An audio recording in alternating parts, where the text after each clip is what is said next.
What is a namespace in Python? Well, as its name implies, a namespace is a space holding some names. What names are we talking about? By names, I am referring to variables, functions, or classes we create. Now, you can think of a namespace as a container holding the names we define, where each name is associated with the namespace in which it is defined. This way, you may have the same name defined in different namespaces, and we will see this in practice in a second. The last thing I should mention before we get to work is that there are three types of names, depending on the namespace in which they are defined or held. The built-in namespace contains the built-in functions. We've seen a lot of built-in functions until now. For example, we have the len function, or range, or max, and so on. They are available whenever you want to use them, whether you are trying to access them from the Python interpreter shell or into a Python script.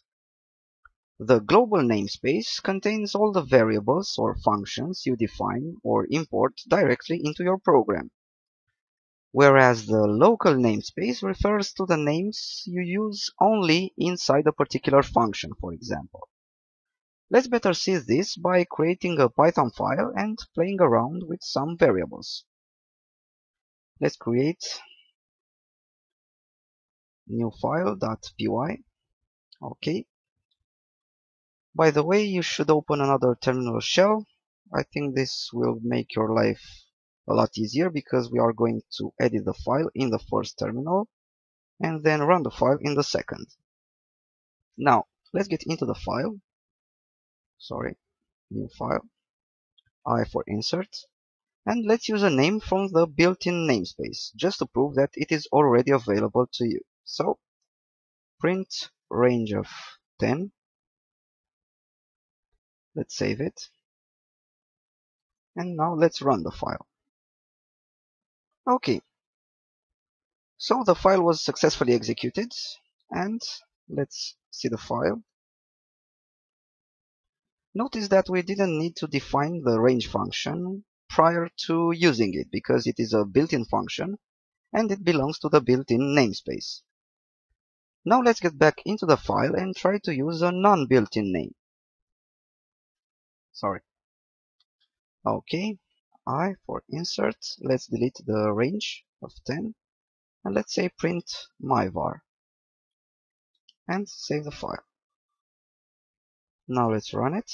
Okay, as soon as we run it, we get an error saying that the name myvar is not defined. This is because myvar is neither part of the built-in namespace nor defined within the file, so Python doesn't know where to get it when trying to print its value. Now let's get back into the file and create the variable by assigning it a value. So let's say myvar equals 10. Let's save it and run it.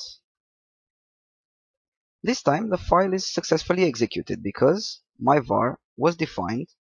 Let's see the file. Myvar was defined before the print statement. We can say that we created myvar in the global namespace of our program. So now myvar is a global variable. Now let's change the file and move both statements inside a function, and then call that function in order to have the value printed out, like in the previous example. So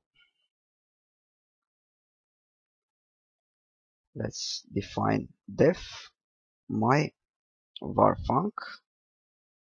without any parameters, and let's indent both statements to make them part of the function. So okay, also let's call the function, so myvarfunc, and let's also add another print statement to print the value of myvar times 10. Okay, so let's save the file. Let's see it. And now let's run it. Okay, so let's analyze the result. First, we got 10 printed out. That's because inside the function, we first created myvar and then used it in the print statement. We then called the function, and that's how we got 10 on the screen. But wait, shouldn't the final print statement return the value of 10 times 10, so 100? Why did we get an error saying that the name myvar is not defined? It's right there in the function, isn't it? Well, here's the catch. This time, myvar is not a global variable, which is available to use across the entire program. This time, myvar is a local variable belonging to the local namespace of that particular function. So inside function myvarfunc, the variable myvar is okay to use. It is accessible and usable. But as soon as you go outside the function, myvar is no longer available. To better see this, let's edit the file again, this time creating a variable outside the function. Sorry, let's go over here. We will now insert myvar equals, let's say, 20 outside our myvar function and anywhere before the print myvar times 10 statement. Okay, let's save the file and let's run the file. This time we got the same value 10 as before by calling the function over here, and then the value 200 by printing the global variable myvar. Let's see the updated file. Okay, so by printing the global variable myvar equals 20 times 10. Makes sense, right?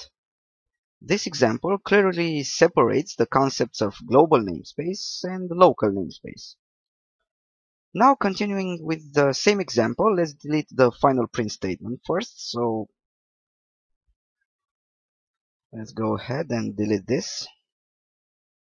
Okay, let's also delete this. And let's switch the two statements inside the function. So instead of having myvar equals 10 over here, we will insert it somewhere over here. So myvar equals 10, and also outside the function we will define myvar again equals 20. Okay, I think this should do it. Let's save it, and now let's run the file. Okay, this time we got a different error saying that the local variable myvar was referenced before assignment. That's because Python reads the code lines in order. So if you first use the myvar variable in a statement, let's see the file again. So if you first use the variable in a statement and then create that variable, Python will be unaware that you created it when it tries to execute that statement. So when you call the function over here, Python will return the unbound local error. So this is why you should be careful when you create variables and when you decide to reference them. This rule is valid both in the global and in the local namespaces. Now let me show you how to use a global variable inside the local namespace of a function. By keeping this code as it is, we will get the same error each time we run the file. But what if you decide to use the global myvar variable inside the function? To do that, you need to use the global keyword to, let's say, import a global variable to a local namespace. So this is how you can do it. Inside the function, let me edit the file one more time. I for insert. So inside the function, before any other statement that refers to the global variable you want to use, you just type global and the name of the global variable you want to import. So myvar. Now let's run the file.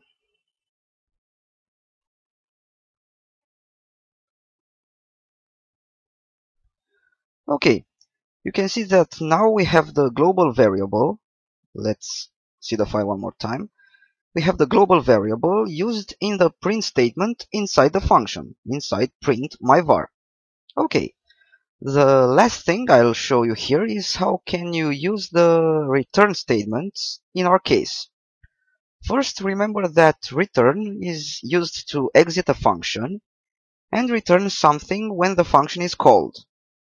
Let's edit our file again and return to the code from the beginning of this lecture when we got the name myvar is not defined error. So let's edit this. Okay, let's delete the global statement. Let's delete the myvar definition.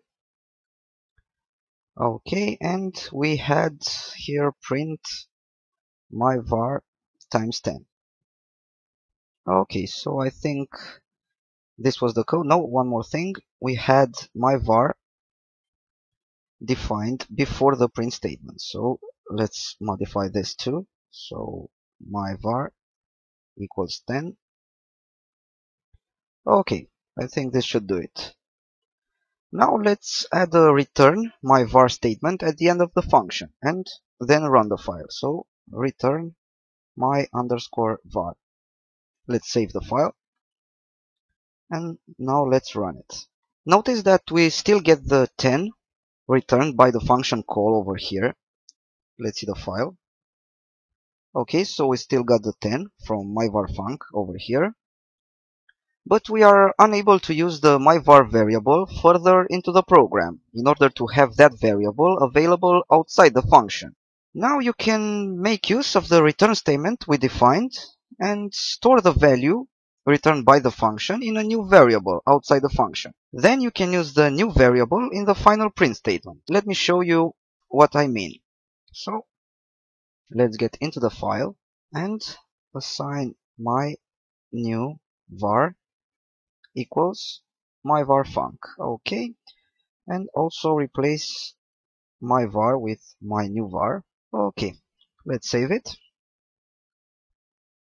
and run it. Okay, now we get the 10 from the print statement inside the function and from the function call itself, and then 100 from the print statement at the end of the file. And this is what we wanted in the first place. So this is the way you can propagate a variable from the global namespace to the local namespace. Cool.